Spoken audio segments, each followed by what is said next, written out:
Hello students, welcome to Study Live. In this session, we will be looking towards some most probable, very important NEET 2021 questions. Let's have a look for the first one. Which of the following theory is not related to chemical kinetics? Now we know that in chemical kinetics, we have studied two important theories. The first one is collision theory and the second one is potential energy barrier. Based on that, the question is, which theory is not related to the kinetics? Obviously, as I have just said, collision theory is the part of kinetics. Activated complex theory, absolute reaction rate theory. Both of them are related with kinetics in order to get the rate of reaction.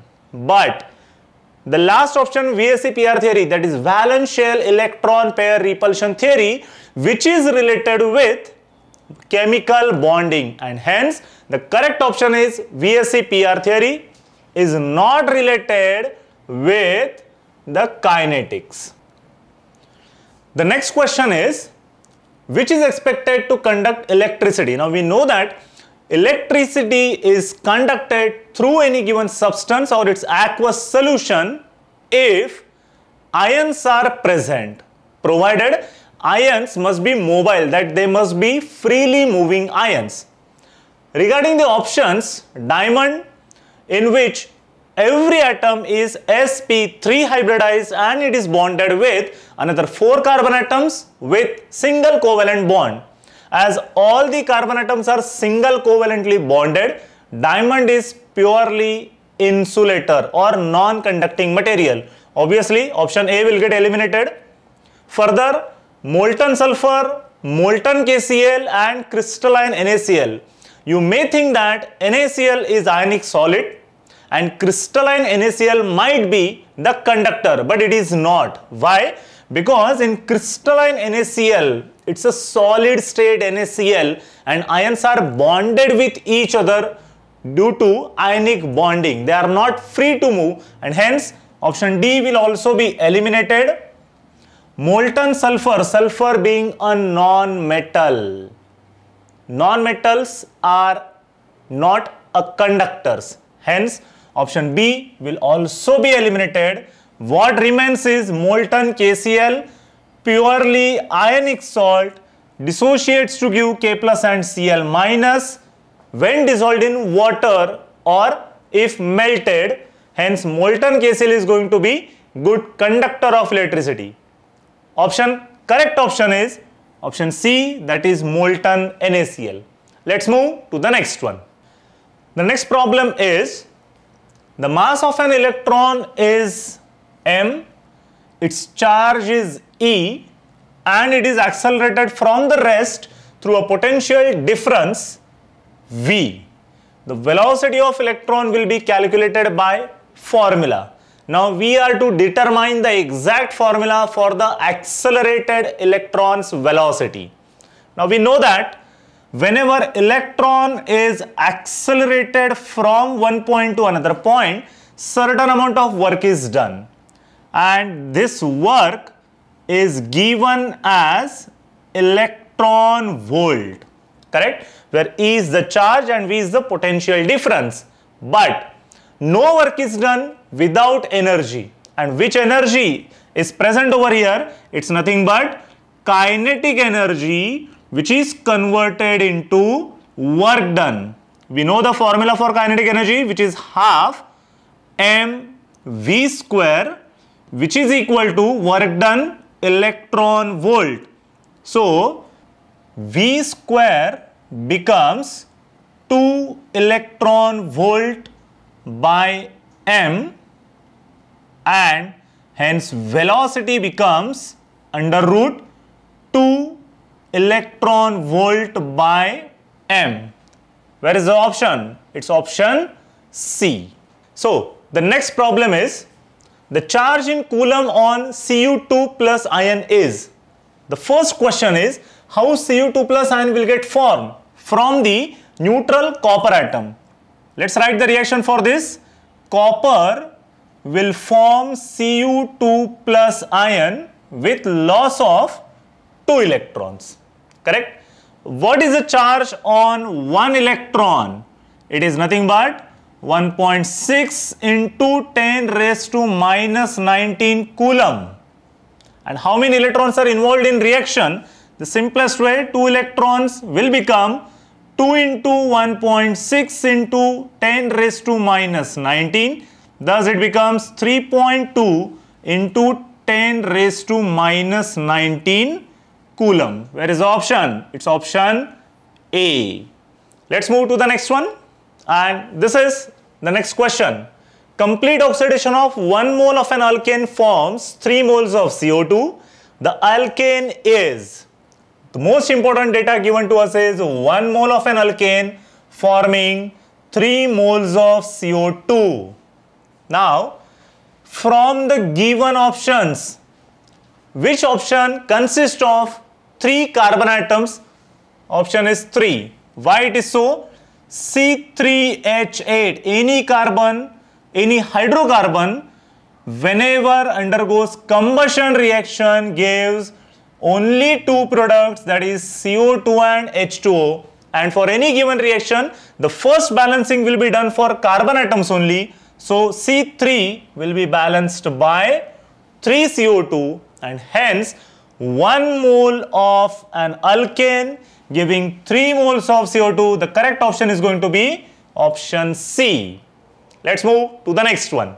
The next problem given to us is 5% weight by volume aqueous NaCl solution and 5% weight by volume aqueous KCl solution are. Now, both of them are aqueous solution and their concentration given 5% weight by volume. We know that weight by volume is nothing but mass by volume. We are having many ways to express the concentration of any given solution, in which the most popularly used are either percentage by mass or percentage by volume, but apart from that we can use mass by volume also. So these two solutions, when compared with each other, what they are exactly? Whether they are equinormal or isomolar. Equinormal means number of gram equivalents of both the substances must be same, or for isomolar, number of moles of both the substances also should be same. But NaCl and KCl, though their masses taken are same, but their number of gram equivalents and number of moles taken should always be different, and hence both C and B should get eliminated. What they would be? They are nothing but isotonic. That is, both the solutions will exhibit same osmotic pressure. Our next problem is related with the normality equation, which is again to express the concentration of a solution. 10 cm cube of 0.1 normal monobasic acid requires 15 cm cube of sodium hydroxide solution whose normality is. What are the values given? Volume, normality of monobasic acid, which requires volume of 15 cm cube of sodium hydroxide, which is the base. So with normality equation we have N1V1 is equal to N2V2. These two can be considered for acid versus base. Further, how much is the volume taken for monobasic acid? It is 10 centimeter cube, and normality of acid was 0.1 normal, which is equal to normality of base has to be find out, and its volume taken is 15 cm cube. So N2 will become 10 into 0.1 by 15, which becomes 1 by 15, and 0.066 normal should be the normality of a base. The correct option is going to be option C. Let's move to the next one. Which of the following is used as an oxidizer in rocket propellants? Now, rocket propellants, these are nothing but rocket fuels, and as an oxidizer, we can use either solid or liquid substances. Among the given options, as it is memory based question, you will have to keep this in mind till your exam. The oxidizer used in propellant is option D, that is ammonium perchlorate. Okay, as it is purely factual and memory based question, you will have to keep this in mind forever. Let's move to the next one. Question is, in chemical reaction, catalysts do exactly what? Is the question. Whether it alters the amount of products? No. Lowers the activation energy? Yes, because with the use of catalyst, reaction takes place at a faster rate. That faster rate is nothing but time reduces. But this time reduction, it is related with the lowering of activation energy, which is also called as threshold energy, and it is the minimum amount of energy required for the reaction to proceed ahead. And hence, catalyst, it lowers the activation energy. Let's see the rest two options. Decreases enthalpy of forward reaction or increases the enthalpy of forward reaction? No. Catalyst doesn't deal with the enthalpy of the reaction. It just lowers its activation energy and it increases the rate of reaction, and hence the correct option is going to be option B, that it lowers the activation energy. Let's move to the next one. Let's have a look for the next question. The correct formula for diamine silver 1 chloride is, the problem or the question is from coordination compounds. You must be very thorough for IUPAC nomenclature of coordination complexes and compounds. Now the given is diamine silver 1 chloride. Let's start to write down the complex. It's diamine. So NH3 twice must be present. It's diamine, metal, silver, and only one chloride. Correct? You can see the dissociation of these, whether it is right or wrong. Chlorine being primary valence will ionize to form Cl minus ion, and rest of the complex AgNH3 twice will have positive charge, because the given is coordinate compound which must be electrically neutral, and this is the formula for diamine silver 1 chloride. Again, ammonia is neutral ligand and the charge present on metal ion Ag, that is nothing but +1. By all means, the correct option is option B, AgNH3 twice Cl. Our next question is related with our organic chemistry. CH2 double bond CHCl, this compound is nothing but vinyl chloride. So vinyl chloride when reacts with HCl to form which among the following compound? CH2 double bond CHCl, that is vinyl chloride. When it reacts with HCl, it gives us addition reaction, and during this addition, hydrogen goes towards carbon atom and chlorine gets attached to carbon atom carrying less number of hydrogen atom. So we are going to get CH3, CH, Cl and Cl. This is 1,1 dichloroethane, and the correct option is CH3, CH, Cl2. Let's move to the next one. In this question, in curing cement plasters, water is sprinkled from time to time. This helps in which of the following action to take place?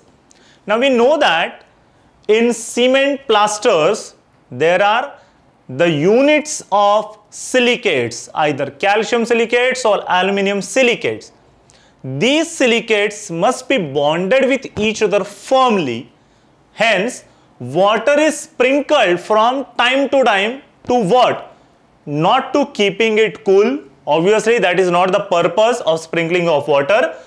Developing interlocking needle-like crystals of hydrated silicates. Yes, this must be the correct one. As we just discussed, silicates must be strongly bonded with each other in order to form the firm structures, and interlocking is necessary process for this. Hence, without going to the next options, water is sprinkled to develop the interlocking needle-like crystals of hydrated silicates. Let's move to the next one. The next question is, which of the following is involved in the formation of heme? Now, what is heme? Heme is the precursor of hemoglobin, and it is an organic complex consisting of porphyrin ring. This is again a factual and memory based question. Among these four given options, the alpha amino acid which is used in the formation of heme is glycine. Again, I am repeating, this is factual or memory based question. You will have to keep this in mind till the end of your exam, that glycine is used in the formation of heme, which is precursor of hemoglobin. Let's move to the next one. The next question is the compound used in the manufacture of pterylene. Now we know that pterylene is a polymer. It is polyester compound, correct? The starting material of pterylene is dimethyl terephthalate and ethylene glycol. So, which among the following is used in the manufacture of pterylene? Dimethyl terephthalate, that is dimethyl derivative of terephthalic acid. Now, terephthalic acid is benzene ring and carboxylic acid group is present at para position. This is our terephthalic acid.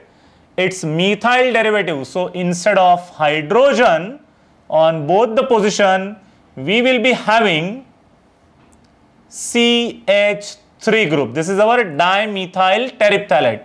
So, if methyl is absent and instead of that, if we are considering pure carboxylic acid group, the name should be parabenzene dicarboxylic acid. So, correct option for the question is option C, that is parabenzene dicarboxylic acid. This is nothing but terephthalic acid. Let's move to the next one. The next question is, the luster of a metal is due to which of the following option? Whether it is due to its high polishing surface, its high density, its chemical inertness, or the presence of free electrons. From the earlier standards, we are studying that metals are good conductors of heat and electricity.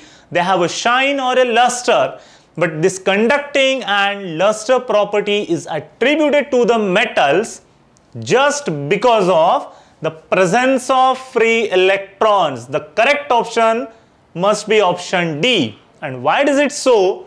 Because whenever a light is incident on any metal surface, due to the presence of free electrons, the light gets reflected also.